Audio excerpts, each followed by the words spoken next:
capítulo número 10, versículos do número 32 em diante.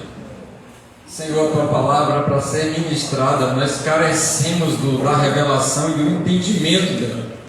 Então, que teu Espírito Santo possa nos conduzir e nos revelar aquilo que é necessário para colocarmos em prática para a glória do teu nome, em Cristo Jesus, o nosso Senhor. Amém. Lembrem-se dos primeiros dias depois que vocês foram iluminados, quando suportaram muita luta e muito sofrimento. Algumas vezes vocês foram expostos a insultos e tribulações. Em outras ocasiões fizeram-se solidários com os que assim foram tratados. Vocês se compadeceram dos que estavam na prisão e aceitaram alegremente o confisco dos seus próprios bens, pois sabia que possuíam bens superiores e permanentes. Eu estou lendo na Nova Versão Internacional. Por isso não abram mão da confiança que vocês têm, ela será ricamente recompensada. Vocês precisam perseverar de modo que, quando tiverem feito a vontade de Deus, recebam o que Ele prometeu. Pois em breve, muito em breve, aquele que vem virá e não demorará. Mas o meu justo viverá pela fé, e se retroceder, não me agradarei dele. Nós, porém, não somos dos que retrocedem e são destruídos, mas do que creem e são salvos. Na carta aos Hebreus, nesse capítulo número 10, a gente vê uma tratativa a respeito do sacrifício de Cristo, que ele foi definitivo, a suficiência então proposta de Cristo. Cristo é suficiente e o sacrifício que ele fez foi e é perfeito. E aí depois ele vem falando sobre a necessidade de perseverarmos nessa fé e não deixarmos de nos unirmos para congregarmos, porque os dias estão chegando no final e esses dias estão próximos. Eles naquele tempo já viviam como se o próprio Cristo fosse retornar brevemente, a ponto de estarem preparados para partirem com Cristo no próximo dia. Então receberam a boa palavra de Deus hoje, já estavam preparados para o amanhã, o retorno de Cristo. E quando a gente chega então nesse versículo 32 em diante, ele vai falar para a amada igreja, e principalmente aqueles que estavam vivenciando a situação iminente e presente, literal, a respeito dos dias que se converteram, que a luz do Senhor chegou. Deus é um Deus que ilumina. Ele é a própria luz, como diz na palavra, e essa luz está relacionada com o processo de salvação. Então, quando nós nos aproximamos da luz, assim como Ele está na luz, nós temos comunhão uns com os outros e permanecemos em paz. E então, o escritor aos Hebreus diz assim: se lembrem de quando vocês se converteram, vocês suportaram muitas lutas, porque dizer naquele tempo que era discípulo de Jesus ou que estava convertido ao Evangelho, às Escrituras Sagradas, iam ter duas linhas de guerra, de briga, de batalha muito forte em relação à opressão e perseguição, que seria contra os judeus, que não aceitavam Jesus como Messias, e aí era um conflito religioso, a ponto deles poderem ser martirizados, mortos, ou se não, eliminados de todo o quadro sociopolítico daquele tempo, porque a religião para eles não estaria separada do poder político estatal, e também a perseguição do governo de Roma, que não ia aceitar de jeito nenhum a servir um único Deus, quando eles tinham outras crenças e gostariam de estar dominando todos os territórios. Então, amar a Jesus e servir a Jesus seria uma afronta para um Deus que já era César, não tinha como ter um outro Deus. E então o escritor aos Hebreus diz assim: se lembra quando vocês se converteram, vocês suportaram tantas lutas e muito sofrimento. Diga-se de passagem que, trazendo isso para os nossos dias, quando a gente faz uma aliança com Jesus, os primeiros a voltarem as costas contra nós são os da nossa casa. é a própria família. Eles, assim, quando não estão convertidos, eles ficam alvoroçados mesmo, e a gente acaba se afastando um pouco desse processo. E então ele pede para a gente se lembrar, quando a gente se converteu, o quanto a gente suportou por causa desse processo de caminhar com Cristo. E a gente, quando faz uma retrospectiva da nossa vida, interessante que todo ano, no último dia do ano, vai ter uma retrospectiva, e muitos vão fazer essa lembrança do que fez durante o ano, do que não fez, mas aqui nas Escrituras já está convidando a gente para se lembrar do dia que a gente fez a aliança verdadeira com o Senhor, porque filho de crente não é crente. Ele vai precisar um dia ser despertado, ser iluminado por esse Espírito Santo e descobrir ou redescobrir a necessidade de estar com o próprio Deus, aliançado com Cristo Jesus. Nesse momento ele vai ter uma revelação poderosa da parte de Deus, que é sobre a salvação, sobre o pertencimento ao reino, sobre uma identidade de filho de Deus, e aí começa a mudar toda a vida. Então todo ensino teológico vai dizer o Deus que a gente serve. O que a gente crê na teologia vai ser o Deus que a gente vai servir a nossa vida toda em obediência. Se a gente aprendeu sobre deuses errados, certamente a gente vai ter decepções diversas com o Evangelho, que não é o de Cristo Jesus, o nosso Senhor. E é por isso que o escritor aqui, ele vai dizer assim: vocês precisam se lembrar do tempo que vocês se converteram, o quanto vocês passaram de tribulação e dificuldade somente porque fizeram aliança com Jesus, e porque agora vocês estão querendo parar, se acostumar ou não permanecer na mesma fé de outrora.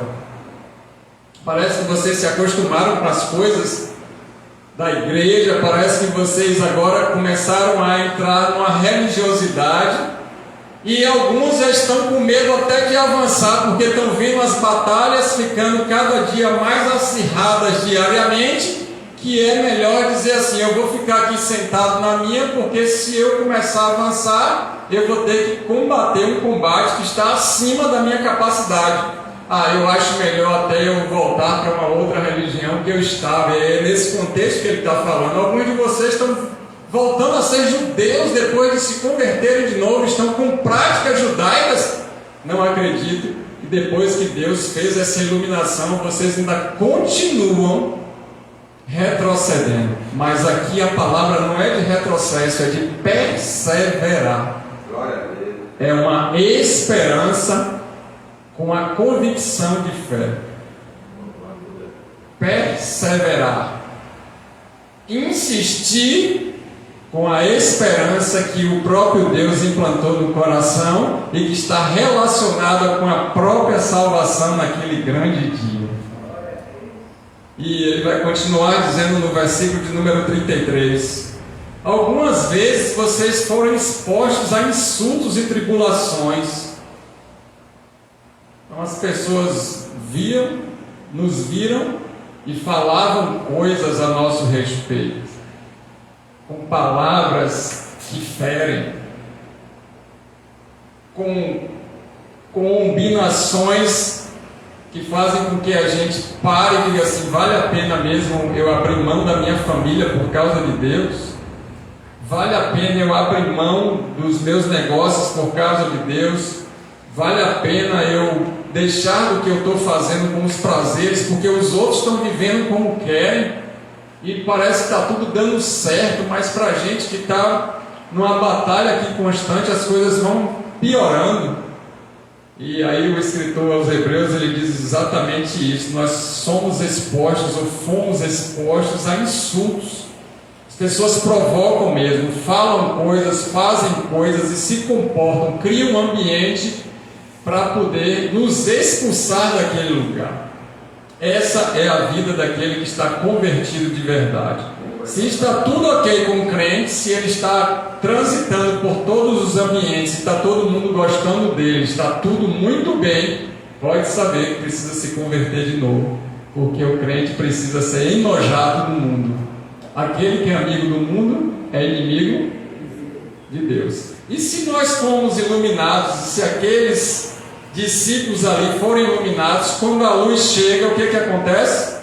Dissipa as trevas. Apaga as luzes todas aí, por favor, meu irmão. Todas. Acende aí agora. E quem está no breu e recebe a luz de vez, vai ficar encandeado e vai se sentir o quê? Vai se sentir repelido. Perceba que já houve um movimento aí das formigas voadoras. Só porque a gente apagou as luzes.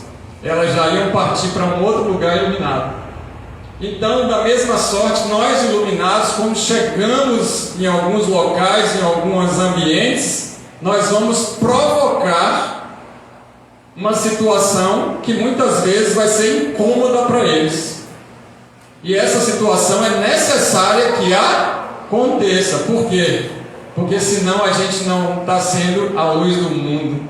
A gente precisa chegar no ambiente salgar exatamente o que o escritor aqui aos Hebreus está tratando. E ele vai dizer: vocês foram expostos a tribulações, e o crente está orando agora para poder Deus livrar das tribulações. E aqui eles estavam felizes porque eram perseguidos, apanhavam, eram presos, e todos diziam e riam: são crentes. Eles saíam felizes porque isso aconteceu. Hoje, quando o crente passa por uma situação de adversidade que não é nem desse nível, ele já começa a fazer campanha de livramento. Onde é que estão os crentes em Jesus, pelo amor de Deus? Na China, agora é proibido falar de Jesus para os filhos.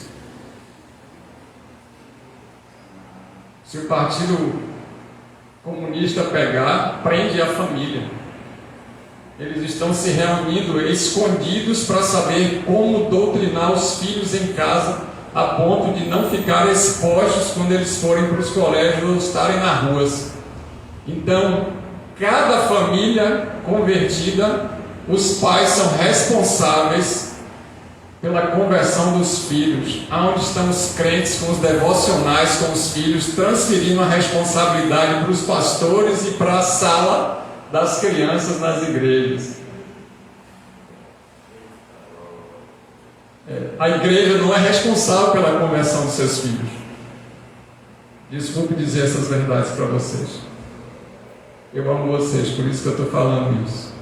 Não adianta trazer os filhos para cá ou para nenhuma igreja se os pais não estão doutrinando seus filhos com os exemplos. E eles dizem assim: vocês suportavam tudo isso, e por que agora vocês já não estão fazendo mais isso? Não sou eu que estou dizendo, não, eu estou trazendo o que está aqui, pessoal. Aonde é que está isso, pastor, que eu não estou conseguindo ver? É porque entre essas linhas a gente precisa estudar as escrituras para saber o contexto da época. E quando a gente lê assim, a gente não entende. Esses discípulos tinham filhos também. E certamente, quando eles eram presos e perseguidos, os filhos ficavam vulneráveis. Tinham creches naquela época, não tinha outras pessoas da família para poder adotar. Aquelas crianças ficavam vulneráveis no estado. Então, ou era crente para morrer por Cristo, ou não era crente. Então se prepara para a volta de Cristo, porque os dias vão ser dessa maneira. Prepare os seus filhos para encontrar com Jesus de verdade e nós não negarmos a Jesus. Me ajude em oração para o pastor no seu primeiro a correr no dia que o negócio pega fogo. Porque tem isso também, não tem? A turma foi para Israel, estou me lembrando quando começou a guerra. Era uma excursão para Israel, rebatismo nas águas. Já ouviu falar sobre isso? Batiza aqui na piscina e batiza lá no Jordão. Os caldos da vida. E aí, num desses caldos, começou a guerra em Israel. A comitiva da liderança pegou o primeiro avião e Deus já deu a ordem aqui, mandou ele sair do país. E as ovelhas? Cada um com seus problemas, cada um com si, Deus por todos, amém. Ô glória!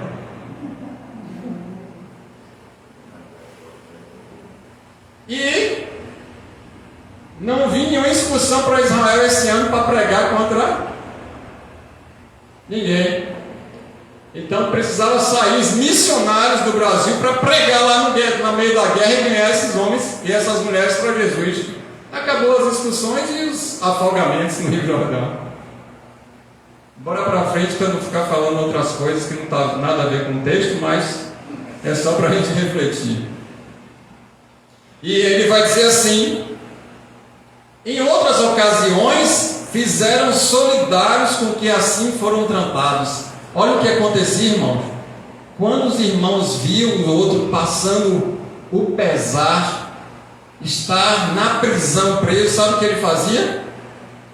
Ele ia falar com o comandante dos soldados para ficar preso com o irmão. Não vou deixar ele preso sozinho não, me prende também, porque eu vou ficar com ele lá sofrendo. Aqui, se o irmão estiver precisando de R$2, é uma luta. Aqui que eu falo não é nessa igreja não, que glória a Deus, o pessoal aqui é mão aberta. Aqui que eu falo no Brasil evangélico. E aí a gente às vezes passa pelo irmão, está sozinho no carro, o irmão com a família cheio de menino pequeno na rua, chuva, aí ele, a paz do Senhor. Irmão, paz, ainda deixa ele com as poeiras todas, ele limpando os meninos para ir para a igreja. Eita Jesus!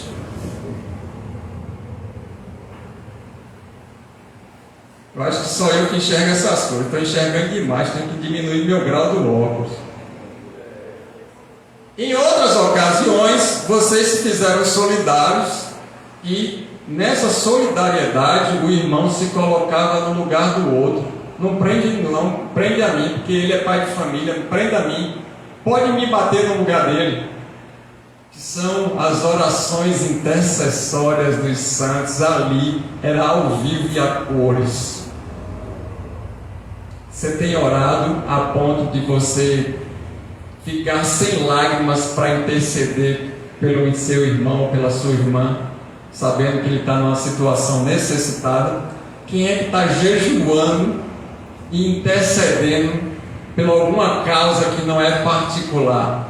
Glórias a Deus, é exatamente isso que ele estava dizendo. Olha que texto profundo para a gente refletir o quanto a gente está pensando que é crente e como eles se comportaram. Já pensou essa turma toda salva no céu, quando chegar naquele grande dia que diz que os santos julgarão o mundo? Eles que já estão no céu vão julgar o nosso comportamento dessa geração. Meu Deus, tenha misericórdia, uma vaguinha para mim. É ou não? E aí ele vai continuar dizendo assim, irmãos, olha, vocês, 34, se compadeceram do que estavam na prisão e aceitaram alegremente o confisco dos seus próprios bens. O Estado chegou e disse assim: a partir de hoje, tudo que é seu agora é do governo. Você não tem direito a um centavo. Todo o dinheiro que está na sua conta agora é nosso. A sua casa é nossa, seu carro é nosso. Tudo é nosso. Você tem direito aí a caminhar na rua e passar fome, se der tudo certo, não ser espancado, ninguém te matar. E sabe o que acontecia? Quando os irmãos viam isso, eram hospitaleiros, pegavam eles para cuidar a vida toda. Então, os próprios judeus confiscavam os bens daqueles que se diziam que não eram mais judeus. Então, lá na comunhão da sinagoga, entre os sumos sacerdotes, existia algo específico que dizia: serve como judeu, faz parte da liderança e agora abandonou o judaísmo, perdeu tudo. Se você é crente mesmo, entrega tudo e vai fazer missão, que eu quero ver se você é crente. Até hoje tem um grupo que faz isso. E sabe o que acontecia? Os outros se uniam para poder pegar esses crentes e cuidar deles, irmãos. Olha que bênção. É bênção ou não é? Amém. Amanhã eu vou bater lá para tomar um cafezinho com você. De manhã cedinho. Vou depois na casa do outro almoçar um pouquinho. Depois jantar. E eles ficavam alegres. O texto diz assim, ó, aceitaram alegremente perder tudo por causa de Cristo. Aceitavam felizes da vida porque estavam sem nada, mas com a fé em Cristo. E hoje o pessoal está correndo atrás de bens materiais e riquezas. Aqui eles estavam alegres porque eles perdiam tudo para ficar com Cristo. Olha que situação. Onde é que está o livro dos Hebreus da teologia da prosperidade, meus irmãos? Ou não lê ou arrancaram. Está faltando um livro. E ele vai dizer assim: pois sabiam que possuíam bens superiores e permanentes. Existe um bem que é muito maior, melhor e suficiente. Existe algo eterno que não tem valor, é imensuravelmente grande para mim e para você. Eles ficavam alegres porque eles sabiam que tudo isso ia ser momentâneo e passageiro, e eles iam ter uma riqueza eterna para sempre com Cristo Jesus. Existem bens que são muito maiores. Precisamos aprender ou reaprender a diferença de valores para preços. Tudo tem um preço, mas nem tudo tem valor. Tem valores que a gente não troca por nenhuma moeda, por nada que seja material. E aqui eles sabiam que eles não trocariam a vida com Cristo. E eles se reuniam, não era para obter coisas, para ter benefícios, mas eles se reuniam para poder amar, respeitar, temer e obedecer a Cristo. Eles se reuniam para cultuar o Deus que eles entendiam que era o Salvador. Então nós como igreja precisamos nos reunir para adorar o nosso Deus em espírito e em verdade. Essa é a ideia do culto. E aí as demais coisas vão ser acrescentadas. Deus vai dar riquezas para um, Deus vai multiplicar as bênçãos materiais para outros, mas o fundamento bíblico é perder tudo, inclusive a vida, por amor a Jesus. Quem quiser me seguir, disse Jesus, negue a si mesmo, tome a sua cruz. Não é fácil, mas é possível. E aí ele chega no versículo de número 35 e diz: por isso, não abram mão da convicção, da plena certeza, da confiança que vocês têm. Não abrem mão de Jesus por nada, irmãos. Não troca Cristo por nada. Não troca Cristo por trabalho, não troca Cristo por cargo, não troca Cristo por posições, não troca Cristo por melhor emprego, por bens materiais, não troca Cristo por outro Deus, não troca Cristo por nada. Só existe Cristo. Não abra mão do que vocês têm. Não entrega a salvação de graça ou por algo que a gente pensa que pode ser melhor. Não abre mão dessa salvação, não. Luta pela essa salvação, batalha por ela. Se mantém firme. Falta pouco. Mantenha a perseverança, a esperança com a certeza, com a fé. Espere em Deus, aguarda nele. Não troca a sua vida de salvação por nada que te ofereçam. Não tem nada que seja superior a estar em Cristo. É isso que ele estava falando. E aí ele vai dizer assim: ela será ricamente recompensada. Deus está dizendo que vai nos recompensar por isso.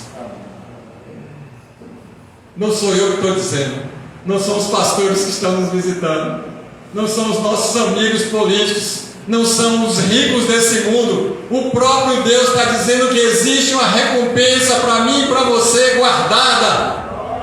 E essa recompensa não é só para os dias vindouros, para o dia da eternidade. Sim, será e muito rica em poder, em glória, em vida, mas existe recompensa para esses dias, para aqueles que estão perseverando em Cristo. Creia nisso. Creia. Aí chega no 36, ele diz: vocês precisam perseverar. Fale com você mesmo agora. Fale para o seu cérebro, dê um comando para o seu corpo: eu preciso perseverar. Eu devo perseverar. Ei, Leonardo, persevere. Para de mimimi, para de não sei o que, para de aqui, pegou lá, não sei o que. Para com isso, chega para o seu corpo, para o seu cérebro e diz assim: olha, você persevera, senão eu vou ter com você, viu?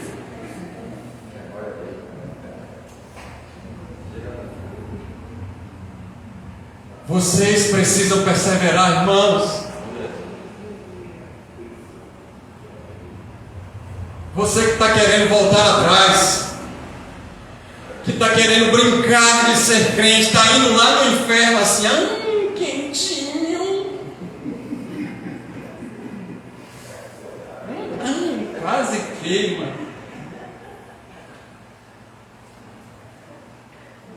Ele está dizendo isso: não brinca, porque aqui eles vão te perseguir, te matar aos poucos, e vão esperar você negar Jesus, agonizando, e você não negue a Jesus. Era a realidade aqui.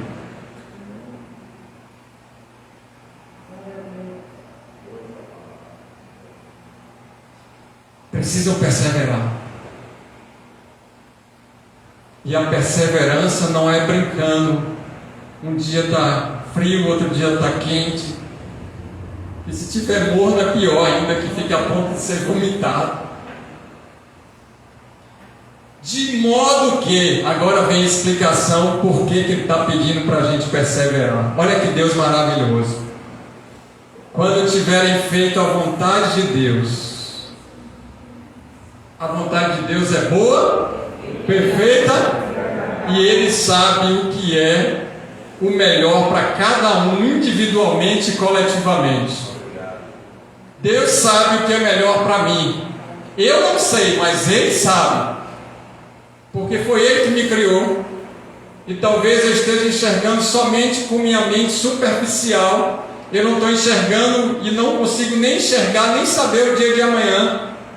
Mas Deus, Ele sabe tudo que todos estão pensando e fazendo 24 horas e muito além, até todos partirem para a eternidade com ou sem Ele. Deus sabe. Quando uma dessas formigas voltar para casa, se vai se perder ou vai entrar no formigueiro santo. Você sabe disso? Ele tem o controle de tudo.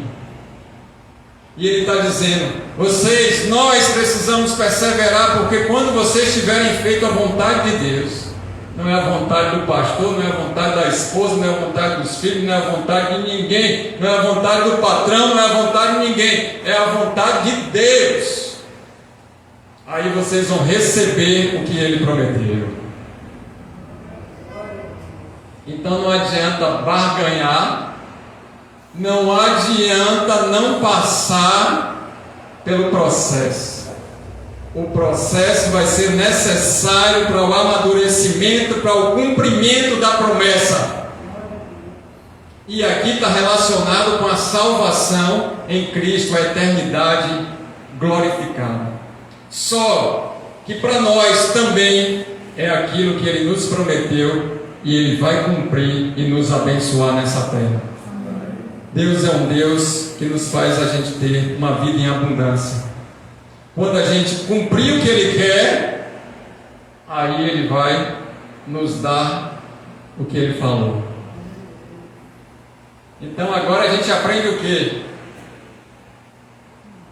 Que a gente pode atravessar em 14 dias, ou a gente pode rodar 40 anos.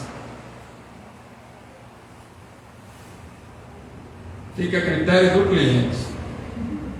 Lembrando que das 12 só entraram 2. E ainda tem um perigo de nem entrar na promessa. Porque ele vai dizer: apartai-vos de mim, vós que praticais. E está falando com o crente. E também ele vai dizer: talvez eu já tenha separado essa bênção para você há muito, mas muito tempo. Só que vocês estão se queixando, estão murmurando, não estão com a vida de santidade, estão com duplicidade em pensamento, estão com medo, estão com avareza, está cheio de vaidade e orgulho no coração. Isso eu estou falando de mim. Estão pensando que é de você? Estou falando comigo, irmão. O que mais que vocês estão vendo no pastor? Fala aí logo para eu saber. E aí não cumpre a promessa, por quê? Porque a gente que está não posicionado para a bênção. Só que o Senhor decidiu abençoar, e Ele vai dar um jeito dessa bênção chegar na minha e na sua vida. Então, ou a gente se alinha para receber ela em paz, tranquilo, feliz, ou o negócio aperta para poder ela cair em cima da gente. Uma coisa é certa: Ele vai cumprir o que prometeu. No 37 ele diz: pois em breve, em muito breve, aquele que vem virá, e não demorará. Jesus virá para buscar a igreja dele. Romanos, Gálatas e Hebreus falam a mesma coisa, relatando a profecia no Antigo Testamento. Mas o meu justo viverá pela fé. Fé, a raiz da palavra aqui é fidelidade. O justo vai viver em obediência às Escrituras Sagradas. Aqui não está relacionado com acreditar, está relacionado em obedecer e não romper a aliança. Não pode romper a aliança. Tem que manter a aliança. Aguenta a tribulação e tem que manter a aliança. Porque aconteceu qualquer situação ruim, a pessoa já desiste de ser crente, já não quer mais fazer aquilo, já não quer aquilo, já não quer aquilo outro. Aqui ele está dizendo assim, ó: o que é justificado em Cristo e agora tem a salvação, precisa se manter aliançado com Ele para sempre, porque se retroceder, não vai se agradar em Deus. Já pensou Deus desagradado de alguém? Já pensou Deus irado com alguém? Por isso que quando Davi peca, e aí Deus dá 3 possibilidades para ele: todo mundo morrer de fome, a peste vai tomar, a espada vai pegar no centro aí, vai destruir todo mundo. Escolhe o que você quer. Aí ele diz: Senhor que escolha. Não vou cair nessa bobagem não, porque o Senhor é misericordioso. Sabe por quê? No versículo 31, olha o que tem escrito. Primeiro, final do versículo 30. O Senhor julgará o seu povo, terrível coisa é cair na mão.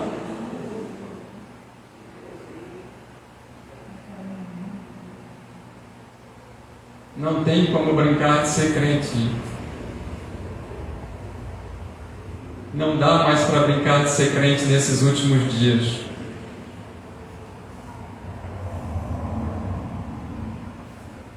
Nós, porém, olha que palavra agora de esperança, meu irmão, minha irmã. 39. Não somos dos que retrocedem. Posso ouvir glória a Deus? Tudo isso que ele está falando e exortando, no final ele vai dizer: isso aí, palavra aqui não é para a gente não, porque eu sei que vocês são crentes de verdade e vão estar firmes até o final. Então eu estou ensinando a vocês o que não fazer. Nós, porém, não somos dos que retrocedem e são destruídos, mais dos que creem e são salvos. Nós somos aqueles que vamos perseverar até o fim, vamos receber a promessa ainda nesses dias. Nós somos aqueles que vamos insistir, nós vamos manter a guarda de pé, nós vamos batalhar com os nossos joelhos, com as nossas orações, nós vamos perder a nossa vida, nós vamos gastar o nosso tempo por causa dessa causa que é crer em Jesus Cristo. Nós vamos orar, jejuar, nós vamos ajudar uns outros, nós vamos permanecer firmes, porque nós não somos aqueles que retrocederam, que apostataram da fé, que começaram e não perseveraram e agora estão desviados, pregando mentiras, desvios doutrinários, que estão afastados das Escrituras Sagradas, que estão cheios de cultura sincretista, com judaísmo. Nós não somos desses. Se prepara para andar quase sozinho, porque eles vão começar a chicanar da gente, falar mal da gente, começando pelos próprios evangélicos, que aqui no caso seriam os judeus.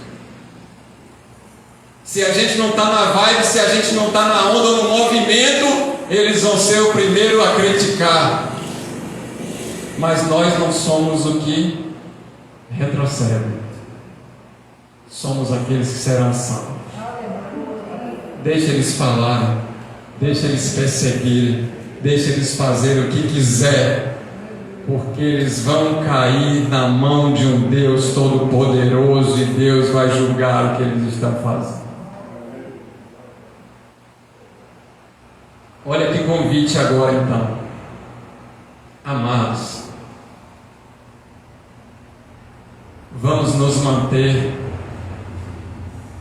com a fé convicta, certeza absoluta que o Senhor vai cumprir a promessa nas nossas vidas e que nós estamos salvos nele para sempre. Aguenta firme. Você precisa falar com você mesmo. Aguenta firme. Não é com o irmão que está do lado, com o outro não. Porque é fácil a gente falar com o outro. O difícil é nos nossos dias maus a gente dar uma ordem para o nosso corpo. Levanta, está fazendo o quê? É hora da igreja. Mas estou com dor aqui, estou com dor acolá. Alguém me falou isso comigo. Desculpas e desculpas. Eu não estou indo para a igreja, eu não estou indo congregar por causa de ninguém, mas por causa de Cristo Jesus, o meu Senhor. Lá está todo mundo cheio de pecado, vai entrar um que está cheio de mais pecado do que aqueles. É porque eu não consigo conviver bem. Milhares de milhões de igrejas espalhadas na face da terra se muda para a China e vai congregar. Pega o primeiro avião para o Vietnã, vende tudo que você tem e vai para o Irã. Porque congregar no Brasil é fácil demais. Tem igreja para todos os gostos. Tem até igreja que não é de Jesus. Tem até pastores que não são crentes.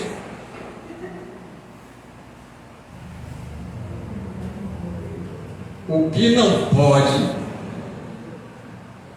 é ficar sem Cristo. Então não vou para lugar nenhum, vou ficar em casa. Não é essa a ordem aqui. A ordem aqui é se unir e ajudar aqueles que estão precisando. Talvez eu estou passando uma dificuldade muito grande e ninguém sabe. Quando a gente se reúne, Deus supre a necessidade através dos nossos irmãos.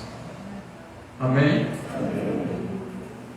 E a gente às vezes se sente fraco, incapaz e não tem nada para oferecer. Deus vai nos usar nas nossas fraquezas para abençoar alguém, porque nós somos um povo abençoador. Melhor coisa é dar do que receber. Talvez eu não tenha ouro nem prata, mas o que eu tenho eu te dou. Levanta, toma teu leito e anda. E talvez alguém chegou nesse lugar de oração que passou a semana toda e não recebeu um abraço nem uma palavra de ânimo. Pode acontecer isso no nosso meio, sabia? Talvez não seja uma realidade para nós aqui nessa igreja, que é uma igreja acolhedora, de família na fé. Mas pode ser a realidade para muitos que passaram a semana toda, encerrou a semana, está começando uma nova semana e ninguém olhou e disse: eu estou orando pela sua vida e continuo perseverando para que Deus te dê saúde física e espiritual.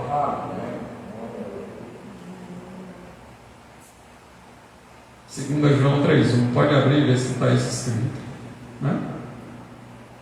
Eu oro para que você vá bem e que tudo esteja bem com você e haja prosperidade e saúde. Então o convite que Deus está fazendo para mim e para você nesse momento agora é: persevera na fé. Não é tempo de parar, não. Não é tempo de desistir.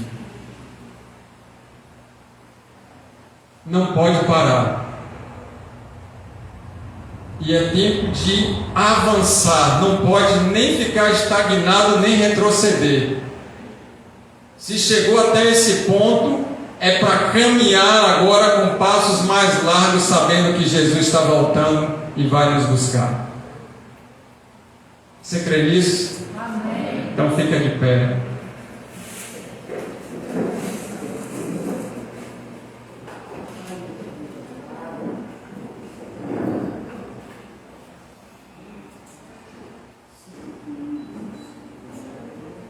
Terceira João, verso de número 2.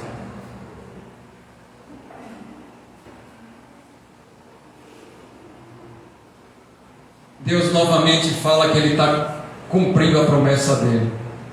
Ele vai cumprir o que prometeu. E Ele está pedindo para a gente se posicionar para receber a promessa, a bênção. Se depender dEle, a promessa já é cumprida nas nossas vidas ainda hoje. Então ore agora a Ele. Renova a tua aliança.